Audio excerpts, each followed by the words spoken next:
The views and opinions of the hosts and guests are their own and do not necessarily reflect the position of the management and staff of Guardian Network.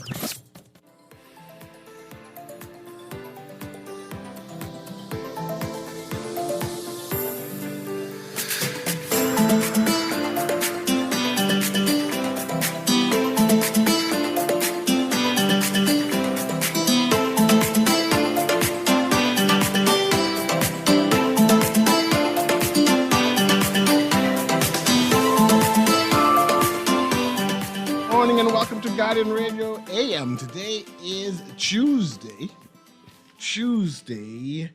February 7th, and it's a little after 11 o'clock in the morning.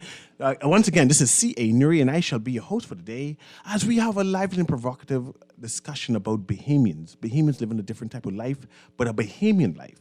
Today, we are continuing a conversation with the Rastafarian community, and we're having a discussion about family and the way of life and living. Right, I know we had previous conversations with them regarding the religion, how they embraced it, how it came about, and the history of it. But today we're having a more humanity type conversation. We have some person on Zoom that we're waiting on, log on Zoom, that we're waiting on them to log on. And in studio today we have Mickey Bo, who is here, a Bahamian man, a Bahamian father who is bringing up his children to be Rastafari, right? And I want to have that discussion because I want to know how can you grow up a child wearing dreadlocks and expect him to be in school? I want to have that tough discussion, right? I want to know how can a Bahamian mother make sure that their children are safe in a community that is kind of xenophobic towards Rasta because they live in a different type of life. So I'm going to be having that type of discussion so I can understand exactly how that community lived growing up their children. And so without further ado, let me introduce my in-studio guests, and then I'll try to communicate and attach myself to the two empresses who should be on Zoom. But without further ado, Mickey, right? How long have you embraced Rastafari? And speak directly into the mic there.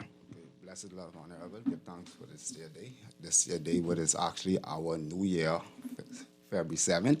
So we give thanks for that. I've been a Rastafarian for the past 30 years. So I've been in the community for 30 years. You know, it's great, far as I see. You know, we follow our principles to the T. I come from a Christian family. You know, my mother and father is a Christian. They follow the Christian faith. My mother and father has 4 sons. The 4 of us are Bobo Shanties. All 4 of you embrace Rastafari and embrace Bobo Shanti. The 4 of us. And the thing about it is the 4 of us lived in 4 different places. And we came home and everybody had locks. We never spoke to each other about it. It's just the natural way of life.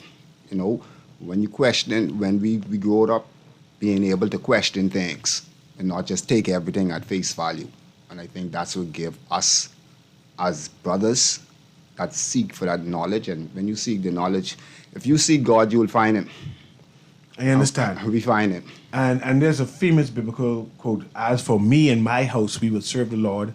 And as for you and your house, you have embraced Bobo Shanti, and your children are Bobo Shanti. Definitely. That means they have dreadlocks. They have locks. That means they embrace this lifestyle that you trod. Definitely. And your children went to a Bahamian school. All of my, yeah. Right? I have 6 kids, and 5 of them grew up here in the Bahamas. 1 grew up in America. And the one that lives in America, she's also a Rastafarian also. Even in America? See, I understand American being liberal to say, yes, we'll embrace the freedom of religion. But the Bahamas is a conservative nation, right? And even though we embrace Christianity, we tend not to be tolerant of Rastas. You say, man, something is wrong, you know? We see the injustice. You know, we feel what they put on it, what society put on us, but we can't allow that to control what you're going to do and the narrative of your life. You know, and true, that's one thing we fought hard to do, because this, us being Rastas here in the Bahamas, and you know, Rasta being an African spiritual tradition, you would expect it to be more accepted other than the Euro-colonial religion, what is Christianity. But the African spiritualism is like, they already demonize it. Yes. So long as it's demonized, anything coming out of Africa is, basically anything black is demon, is bad. You know, we have the black sheep of the family, you know, everything is black. Even they tell you if your sin are white as snow is a good sin. So what happened to a black sin? I mean, that's a horrible sin. You know, so we embrace it, and it's good. You know, we fight in the community for our rights. We know it is our rights, and we had never stopped. We have always been agitating for our rights to be liberated. You know, we live in a country where if you pick up my daughter's 4th grade's social study book, has religion in it, and therefore they have Rastafarian as a religion in the Bahamas, but yet our government would not recognize us as a religion. The social But then- studies book has Rastafari listed as religion. Yep. But you're not recognized by the government, By the government. as an official religion. Right, because if they were to do that, they'd have to give us all of our religious rights. So I feel that's one of the reasons why they would say it, that we are religion, but they would not write it on document, put it on paper. So that's one of our agitation, is to make sure that the government respect and protect our rights. Not just respect it, but you must protect our rights also as a faith. Okay, I know I have some people on Zoom, and let me see if I get to connect to them and make sure that, put it in so you can hear. Let me make sure I can connect them. Empresses, are you there? Can any of you hear me? Greetings, bless hello. Blessings. Just introduce yourself so my listening audience can know who they're listening to, and then I'll proceed with the questions. Yes, this is Empress Philippa from the Newry House. Okay, and there's only one on Zoom right now, right, Empress Philippa? As far as I can Okay, hear. good. I'm just making sure I acknowledge everybody. There's two. The second one too. Okay, I'll speak to Empress Philippa first, and then I'll reintroduce the second person who's on Zoom. And Empress Philippa, how long have you been embraced Rastafari? And I know you have children. I want to know that experience of being Rasta and trying to grow up your children in a Bahamian society. All right. Yes, I have been starting to trot about 15 years now. I have gone to a lot of Rasta youth, and I have my own. My last youth was the only one that went through the struggle in school, as far as sending her to school with a hair wrap. The school was not familiar with Rastafari culture and way of life. So it was different for the principal because she wanted to know why the youth came with a wrap on her hair. And we had to explain to the principal that this is our way of life and that she would be coming to school every day with her hair covered. And another problem that we encountered when she went to school was that the school didn't sell any ITIL food. Yep. You know, Yep. they only sold like meat, you know, like what the regular students would have eaten. And we had to make a request and a idea to the school to let them know, you know, please introduce some ITIL food, you know, fish or, you know, veggies or some different type of food. And, you know, that was a little struggle because they didn't remember that all the time.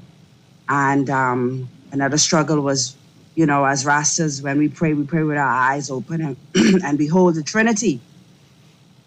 And we point to the east. So when it was time to pray in school, you know, it was a little different for her. You know, all the other students, you know, wondered what was going on, you know, and also the teacher, you know. So she had to explain to them that this is what we do. You know, we don't pray with our eyes closed, you know. And I want to interrupt you right there. I know there are issue with to schools in terms of not appreciating what the Rasta community of, at least, and not understanding exactly the roles and the precepts of Rastafari, right? I want to know, have you gone to the school and say, this is who I am, this is my family, and allow me with the priesthood to come here and educate the school board, educate the parent teachers association on this is how we practice, and can you embrace some of these things? Yes, we did that at the school in Eleuthera where my daughter attended. It was Central Eleuthera High. And what we did, we went to the school as a family, and my king man, he's a priest already. So he was able to speak to them and, let them know exactly what we deal with and our culture and our way of life. And a little bit more about, our daughter and what would be going on. Yeah. And how was that embraced? How was that embraced? It was embraced with a welcome. It wasn't like pushed away. She understood and she felt it, And the senior mistress, she embraced it, She loved it. She thought it was something different that they was interested in. They really wanted to learn about it because they never heard about it. They never knew about it, So it was something interesting for them. And being the first Rasta at that school, she was the only one there and the first one that ever went there while the principal that reigned was there, So she, and after a while, they became the best of friends, But it was just the embracing part, She didn't. The principal, she loved it, And that's good. I know we have another priest online, just to get engaged him. Okay. Priest, can you say you can hear me? Yes, my lord, I can hear you clearly right now. Good. And I want to know your experience, right? I'm trying to get everybody into this conversation, right? And everybody is having a different type of experience trying to grow their kids up, right? Their children up.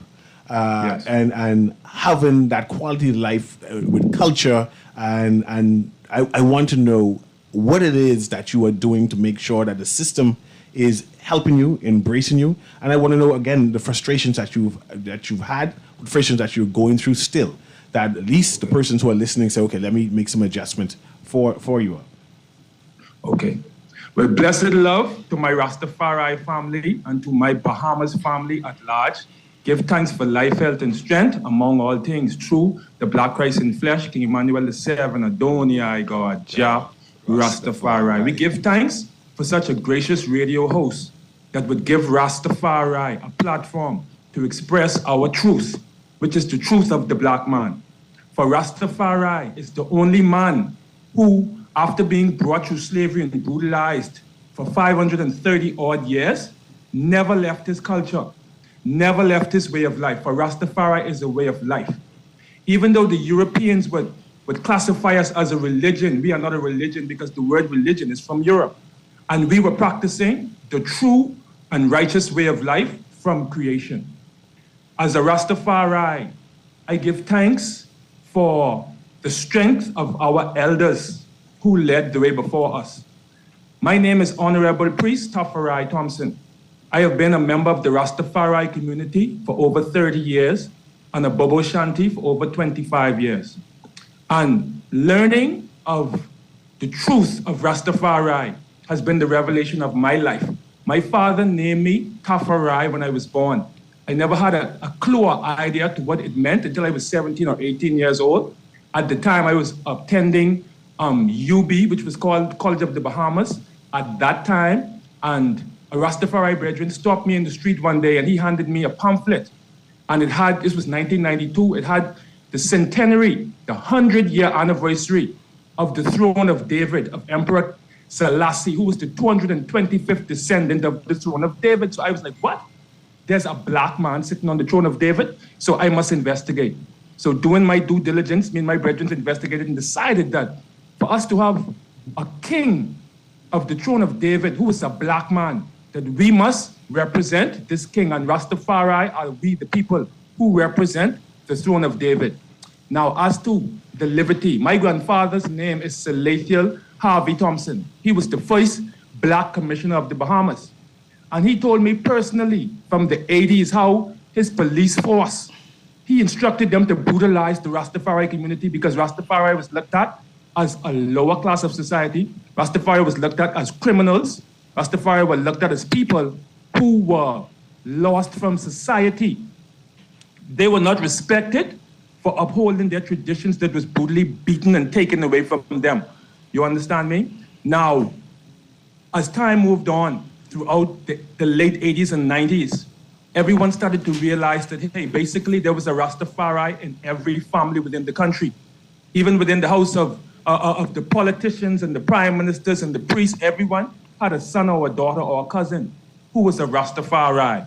So coming into the 90s, within the year 1997, we led a delegation to the school of H.O. Nash because there was a young student from the Rastafari community who was being harassed because of his locks and his turban. So I cannot remember who was the principal at the time at H.O. Nash, but we went there in a delegation and we sat down and we talked to the principal and the school, and they agreed that as long as a student would be able to have a letter from the Rastafari Church, they would be allowed to continue to practice their studies within wearing their locks.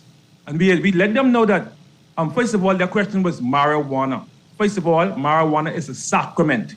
You know, it's not something that we use and abuse. Just like how the Anglican Church would give their wine and their bread as a sacrament. Well, we see marijuana as a sacrament. And during school hours and school days, there would be nothing to do with marijuana. We made this clear. So as a result of us in 1997 going to H.O. Nash, basically most of the schools, the public schools in Nassau at the time, they adopted the same principle. Now, me personally, I have 4 kids, 2 boys and 2 girls. My oldest son, he has cerebral palsy. So therefore, he would pull his locks out of his hair, so we decided that we would not allow him to grow his locks. My second son, Tafarai Jr., I attempted to get him into Bahamas Academy with his locks when he was a young boy, and they told me that they would not allow it. I must write a letter to the principal and to the board. So I wrote the letter clearly stating to them that the Savior, who we all give thanks for, who we look at as Christ in flesh, his hair is long. His head was not shaved. His head was not bald. You understand me? So if our Savior here is long to his shoulder, why should it be a problem that a young man who's holding the principle and living a Christly way should be forced to trim his hair? And after we know that cutting of hair is something that derives from slavery, because the African man never cut his hair in Africa. We never cut our hair in the days of old. As we are renowned as the days of Samson, that our locks was our strength, because it's a part of the body. The locks are like the wires of a computer. It's electromagnetic. As we all know that when we come close to the TV, our hair would stand up. The locks is a powerful part of the body. Your hair is a powerful part of your body. So within the tradition of Rastafari, we do not defile our hair. Even in Numbers chapter 6, it tells you if you find God in your heart, then you would let the locks of your hair grow. Now, if God was to ever leave your heart, then you would have a choice to cut it if you would want to.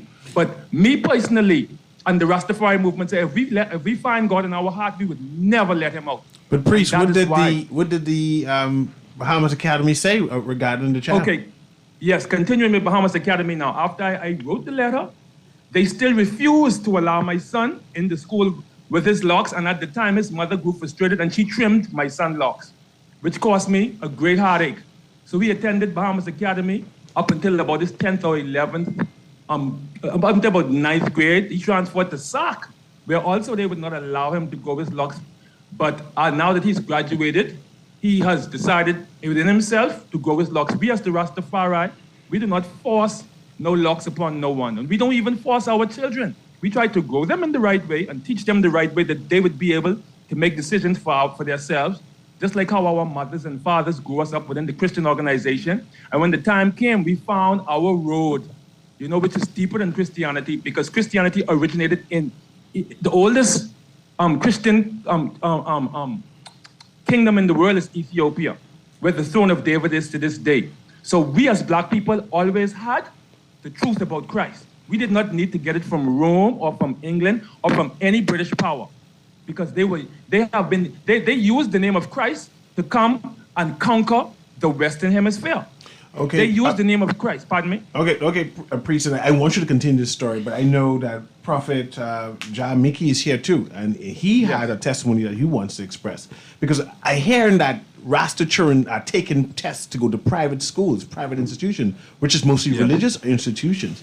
And I have texters who are saying that it's private. Why do you want to force your religion onto the other religions, right? But I went to a Catholic school, and they didn't. And I was Anglican, not Anglican. I was Baptist, and they allowed me to attend. So I want to know from John Mickey his opinion on that, being a Rastafari and having Rastafari kids take tests to these religious oriented schools. First of all, I'd like to say, don't our kids deserve a good education? Now, if your child could have a good education, why don't my Rasta child, a Bahamian, can't have that same good education at a private school? Couldn't you afford it? My kids went to an Anglican school. I don't want to call it school name. Okay. And when I went there, we found this as the problem. Sons get fight down for their locks. My daughters, they went to St. Anne's, no problem. You know, when I went to St. Anne's, I was actually on the school PTA board. I am an active parent. I don't just send my children to school like plenty of these Christian parents does. We as Rastafarians, we take that time with our kids. We really into our kids' life. And when you say that your child is a Christian school, that was an Anglican school, you know, and my child is a Rastafarian. My children are Rastafarians. You know, I know that my older daughter, she had, like Priest Afri say, we right from wrong. And the way that they look at it, and we got to look at young ladies, them too, and their self-esteem, and the things that teachers, principals, adults do to kids with an African-style hairstyle. They'd rather see you cut your hair, perm it, do these unnatural things to your hair, and they're fine with it. But to see a child naturally coming to school, it's a problem. They say, you're unkept. What is unkept? My locks long, and I'll bet my hair is cleaner than most people there because I wash my hair. My hair is very clean. It's a part of me. It's my crown. And I don't know any king who have a crown and doesn't polish their crown. You know, we take that. When we put our kids into school, we actually, and yes, most Rastafarians, we want our kids to have great education. And they found that most of our kids are very smart. I know Empress Philippa, her youth went to St. Anne's too. But we have daughters who went to these schools. And we find that they're not scared, and that's what it is. It's a scare. It's a scare tactic. Let's be real. They're not scared of a girl with locks. But a young man with locks, it's we must end that now. And I have one or two callers now who want to engage the community. So let me patch the caller through, and so you can have a chance to respond to them. Go ahead, caller. A pleasant good morning, Mr. Newry. Go ahead, sir. Now, there's always talk about me calling all the time over this, that. But if you realize you have a lot of different topics, when you have a lot of different topics, a lot of people have different points of view and so forth. My point of view, it goes back to brainwashing. When the English sent the white man to Australia, back in the old days, they were trying to get rid of a lot of prisoners out of England when they overcrowded the prisons. So they put them on ships and they sent them to Australia to get them away from England, they were told. When they reached England and when they reached Australia, who did they meet? The Aborigines, right? A black man. A black man, right? Big nose. They say they're ugly. What kind of hairdo did they have? Woolly Rasta locks. Yep, woolly locks. They had no barber down there with no machine to cut their hair. So their hair grew naturally. When the white man went into Africa, the black man ain't had no barber down there with no barber razor, no machine to cut their hair. So they had to be grown naturally. When the slaves came over here, they brought the slaves and they started cutting the slaves. But if you look at most of the pictures of all the kings of England, all the emperors of Japan, all the emperors of China, They had a big, long ponytail down the back of their head. Remember them pictures? Mm-hmm. The warriors and so forth, Genghis Khan and all of them. They had long black plaits and everything down to their hips. That was a prized possession.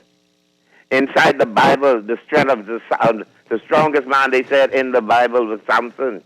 God instructed him not to cut his hair, not to drink any wine, because that was his strength.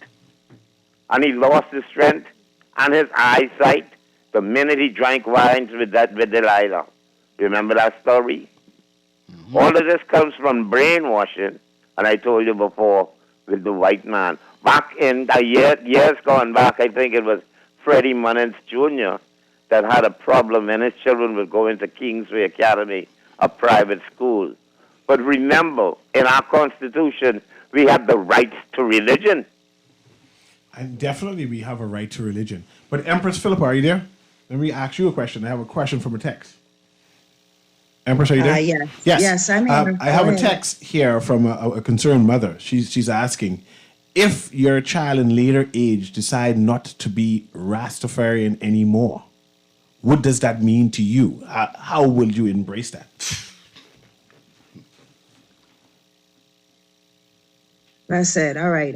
Yes, it's a freedom of choice. You know, we teach them. You know, everything comes from within. You know, so it would be a freedom of choice if a youth, you know, just doesn't wish to, you know, continue the order. You know, but. And the reason why I also ask that, because I know there are a number of Christian parents who, if their child becomes Rasta, that's that. They get cut off. I'm trying to see as if you kick out the house. Kick out the house. Your religion seems to be more embracing.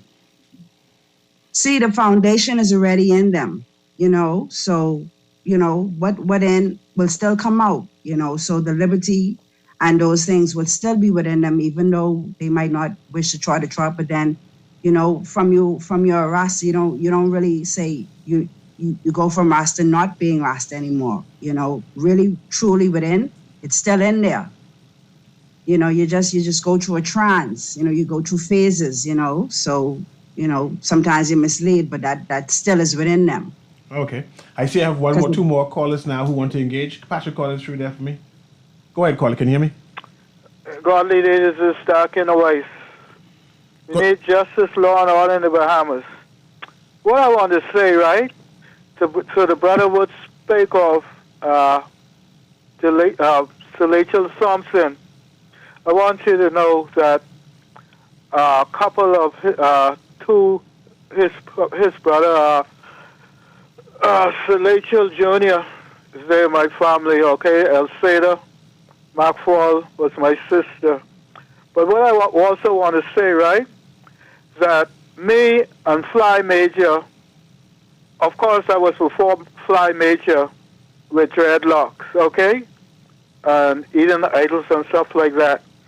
When his granddaddy was on the police force as commissioner, I was downtown at the bank, okay, with my dreadlocks. And people was looking at me furious. I went to 9th Street at one time, and people wondered who I were or what I were. But I say all of that to say this. Sir Rachel Thompson, as a commissioner of police, he had me locked up off of Bay Street and put in Fox Hill. Okay? So my mother, for wearing dreadlocks. Go ahead. Okay, thank you very much. I have one more caller. Just pass that caller through so I can go back with the conversation. Go ahead, caller. Good day, how you doing? I'm doing well.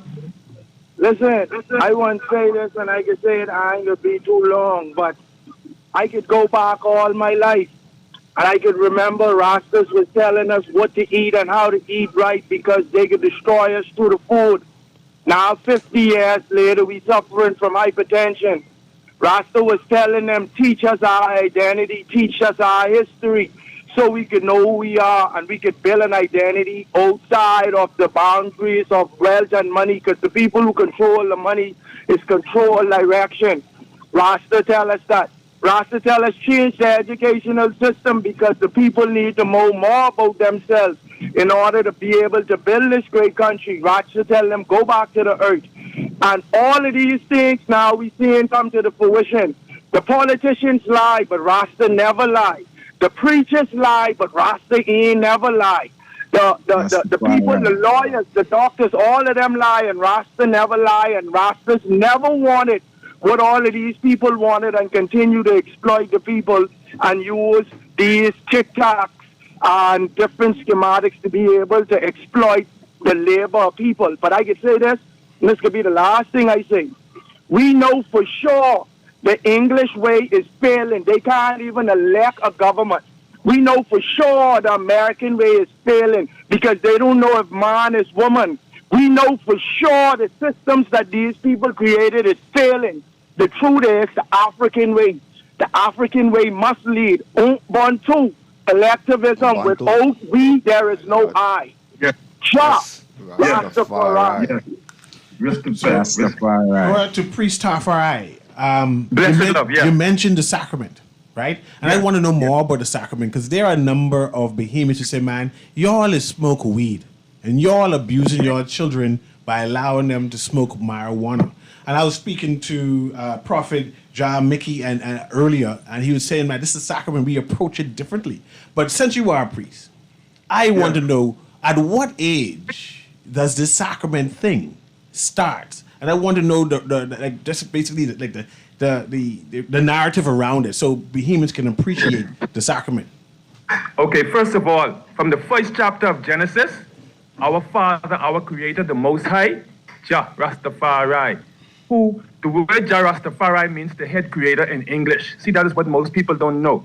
Jah Rastafari means head creator, and Haile Selassie means, in English, the might and the power of the Holy Trinity. These are Ethiopian words that we use to describe our love for our Father, our Creator God. He says, from the first chapter of Revelation, the second chapter, everything that grows from the ground is meat. Everything that grows from the ground is for the service of man, right? And so now we realize that even the fruits are meat, even the vegetables are meat, but the animal is flesh. So furthermore, he says that all herb is for the use of man, which includes the ancient herb of what we call cannabis, or some refer to as marijuana or ganja, was an ancient healing that was used from biblical time. The oil that was used to anoint the kings of Israel, the kings of our ancestors, has cannabis within it. You understand? Now, within the Catholic Church, I think it's the age 11 where they have confirmation. If I stand to be corrected, I think it's the age of 11 where they would offer communion to the young children, where they would say they would offer the bread and the wine. Within the Rastafari community, it is when the one reaches the age of maturity, when a one could make stern and firm decisions as a young man or a young woman, or a young woman, as to where they would be allowed to be able to take part in the sacramental ceremonies. You understand? It's not from no 1-year-old and 2-year-old like most fools would think. No, that's not true. You cannot give harsh food to a baby. You understand? You have to break down the vegetables and the fruits to give to a baby. So it's the same way. Same way with the sacrament. When a child over the age of 13, 14, going into their teenage years, may show that they are mature enough to take a part in the ceremonial order of the sacrament, then they are allowed to. Do not forget, even in biblical days, the peace pipe was used to bring peace amongst the tribes. And what was in the peace pipe? The peace pipe contained marijuana. In the oldest, I have done my studies in the oldest of days, within the churches of Rome, within the churches of Europe, marijuana was used as a sacrament. Like if you go in the Catholic Church today, you see them have the urn where they have the smoke in it. They would have, I think they would have, say, I can't even remember what herb they use today, but that used to be marijuana, and it is a known fact. You understand? Rastafari community have been preaching the use of the herbs. Revelation chapter 22 says, the leaf of the tree shall be used to heal the nation, not no synthetic chemical that does not derive from your body. See, the Rastafari, no, we don't believe in nothing because in the middle of the word belief is the word lie. Belief means you are not sure of nothing. So if you believe something, you ain't sure. You waving. But the Rastafari know what we know. My Lord. Because this is from ancient days. This is before our time. You understand? So, therefore, when it comes to the sacrament of the Rastafari, we look at that as a part of the daily life of a spiritual man, woman, or young lady or young man. You understand? Because we have been deceived. Remember now, we have been told that the system, which is called Babylon, which we call Babylon because we know that it's fulfilling the scripture. It's deceiving the majority of the people. The majority of the people are deceived into fast food, which is poison food. The majority of the people are fooled, which is into entertainment. Entertainment poisons your body, just like poison food, just like drugs, just like any sickness and disease. Whatever you call your entertainment, whether it's a horror movie, whether it's some murder and killing music, these things enter your body just like the poison food. Okay. And they possess you. So that's why Rastafari purge ourselves of the poison food, of the poison entertainment, of the poison activities of society. Because remember now, the nation of Israel always lived as a secluded society amongst all societies. We always live in an encampment, which you could call a camp or a reservation. I can talk more about that, priest. I want to talk more about that, but I have two more persons want to engage you. But I want to talk about the camp. Go ahead, producer. Pastor Caller, through. Go ahead, Caller. Can you hear me? I didn't finish anyway. Okay. What I want to say, right? Make it quick there, Bremen. The word Rasta means brother. Okay? A lot of people doesn't realize that. Thank you. Okay, thanks very much. Patch the next caller through. Go ahead, caller. Yeah, good morning, Mr. Newry. Go ahead there. Good morning, Jaman. Bless up. Bless up, Bless up, my Lord. This brother is putting out the real information, and so we know we're being duped with the history. But I just wanted to put out that, the salt causes the high blood pressure too. But the thing is, from the 70s, right? The police officers knocked down my brother on a motorcycle just because he was wearing dreadlocks. Now I'm wearing it. They would automatically think that you're a criminal and try to dehumanize you. They pull up on my hair, slap me, punch me for nothing just because I'm wearing a locks. This is the type of hatred. Now, the same thing with the marijuana. They're hating in ignorance, and this is really, really disturbing. So, Rasta, please let them know that they are barbarous. They are barbarians, please, because this conversation is much needed. They will never treat people equally because the skin are black. If I was a white Rasta, I believe it would have been different.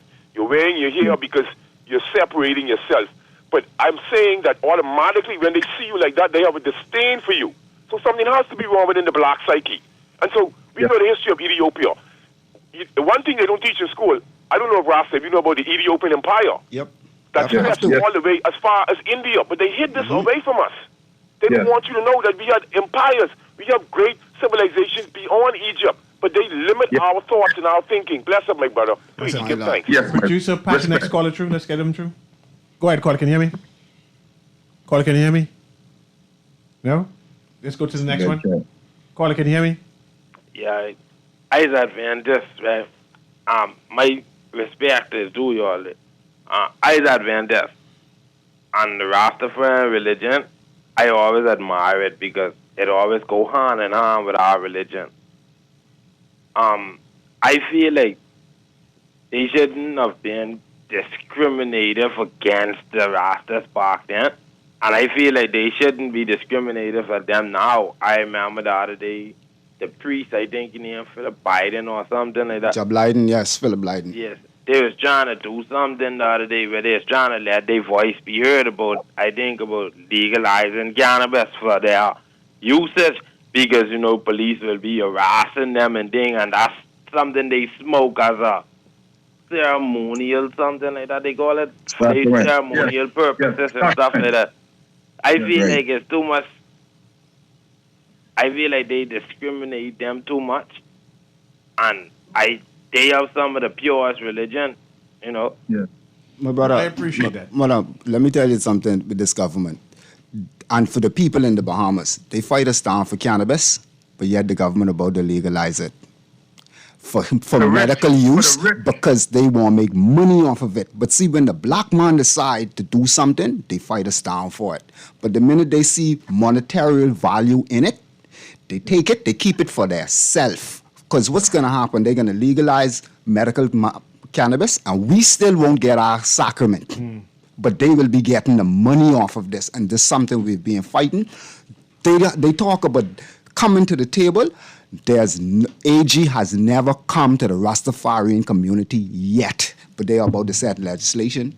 And we have wrote so much documents, so much paper. I personally, Mickey Bow, has wrote so much papers on the sacrament and on the legalization of marijuana.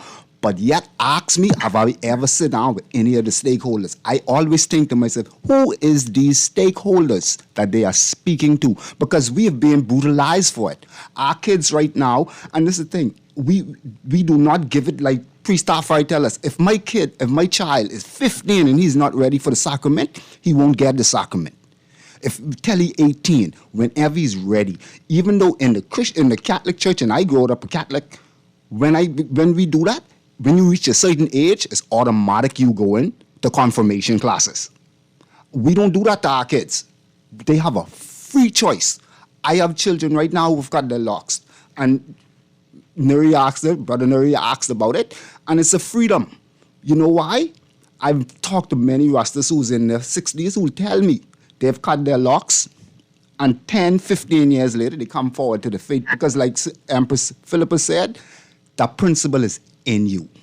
And that principle can't come out of you. Don't care how much you fight, so we don't mind it. You know, we give our children that freedom of choice, you know. And I always say, we only want the sacrament, and we use our sacrament. I want to be able to worship at home and worship in the tabernacle. I want to, wherever I feel to worship, I need to be able to worship. And if I need my sacrament, I can need my sacrament. Because give it in the next 6 months, the government will be making taxes and money and everything off of the same thing they've demonized, locked us up, brutalized. See, y'all, we need to have a show just about the brutalization Rastafari have faced. Just, you can imagine trying to go to Sabbath service and the police know where you got to pass, and they know you have your sacrament on you because you go into Sabbath, and they just wait to lock you up. You go into Sabbath service? But these are the things we have to hold our kids from. You know how many times I tell my kids they can't go to Sabbath because I don't want my children being locked. I don't want my children to see me being brutalized by the police, because then that's a whole different conversation I have to have with my kids after that. But they don't see that. They just do it to us.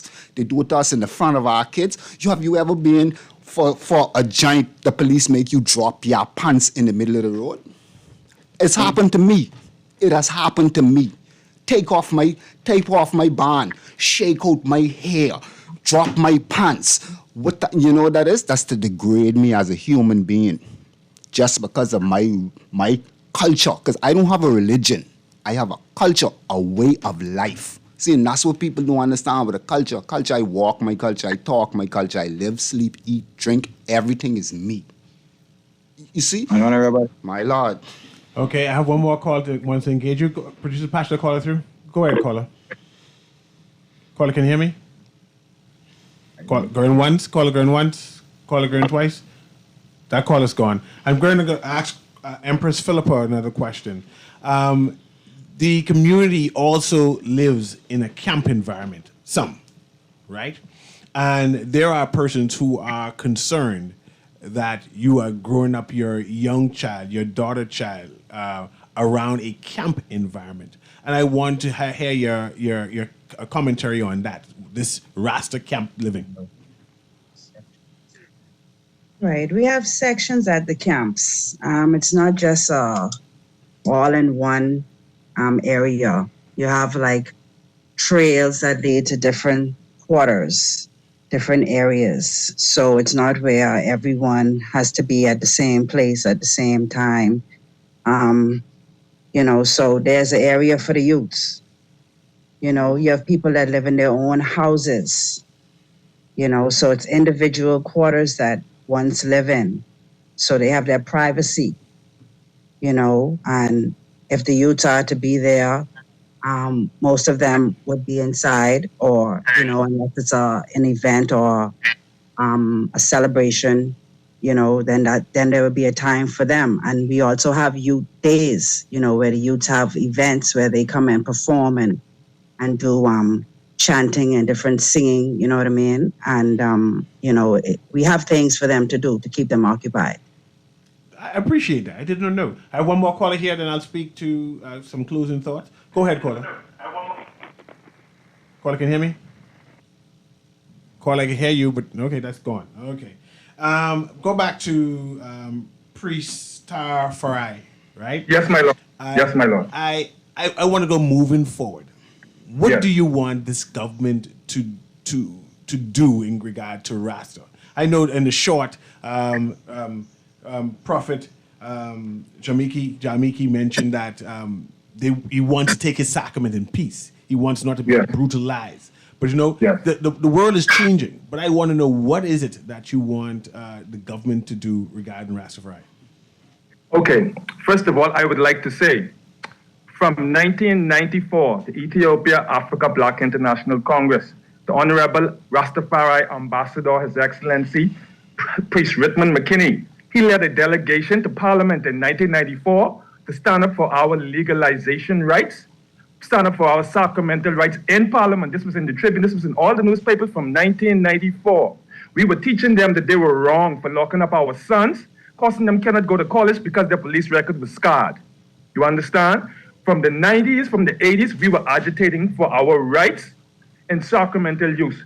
What we want right now, we want a reparations for the Rasta community. Because see, the Constitution of the Bahamas states that we have the right to use our sacrament. The Constitution from the first Constitution up to now. So our constitutional rights have been abused. Our constitutional rights gives us the right to use our sacrament just like any other community and any other church.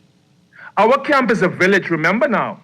The family is a village, and our camp list is a village. When I was a little boy in this country, we is one family, all of we is one. That is how Rastafari lives to this day. We never lost that love.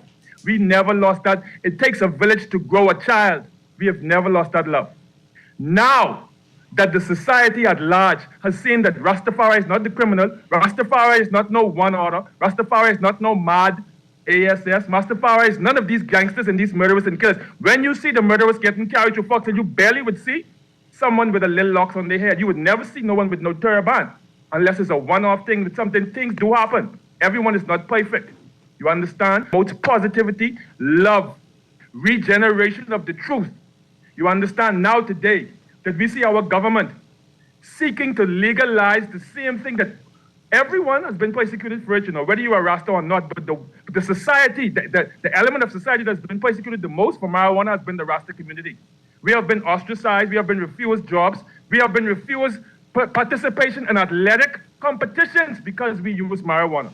You understand? Me personally, I was a star athlete growing up in Grand Bahama. I was the best in the 100 and 200. Because I used to use herbs, they would not let me compete anymore in the competitions, right? Now today, we say we want a reparations for what we've been through in this country. Because what the society and the government do not understand, Rastafari, cannabis is a part of Rastafari way of life also. Because we use cannabis as a healing. We use cannabis in our regular, everyday way of life. Even though they had it illegal, even though it was branded as illegal, most, not to say most, but a lot of Rastafari use cannabis to support their families. We use cannabis in herbs to make medicines to support our families. We use cannabis for recreational use to support our families.